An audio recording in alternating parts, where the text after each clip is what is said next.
It was my first day as a teacher, but before I even started class, my students had already pranked me, but what they didn't know was that my real identity was a Navy SEAL operator, and the class I was assigned to was the most infamous one in the whole school. They had already scared away 20 teachers before me, but I believed I could get them back on track. The next day, I walked straight into the classroom. Good morning!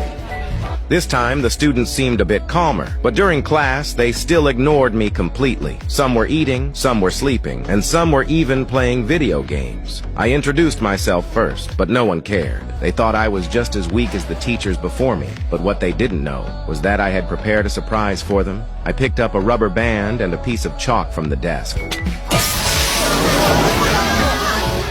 In an instant, all of them were soaked, while I stood under an umbrella with a satisfied smile. 各位同學, welcome to my class!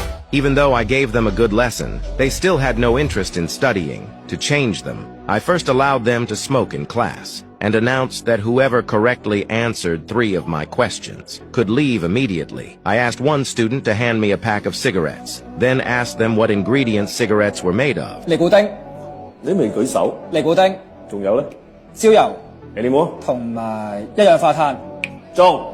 Tony answered all the questions correctly and walked out under the jealous eyes of everyone else. Everyone got excited. They all wanted to be the next one to leave. But that scene was noticed by the principal in the distance, and he clearly wasn't happy about it. But I didn't care at all. I kept teaching with my open and free methods, and continued explaining the components and dangers of tobacco. Gradually, the students began to enjoy my class. The next day, the student who loved smoking suddenly disappeared. I learned he had been working for a gang, so I went to get my student back. But they were extremely violent fighters, and when they saw I wasn't tall, they told me to get out. But when I heard my student crying for help inside and saw how terrified he was, I didn't hesitate for a second.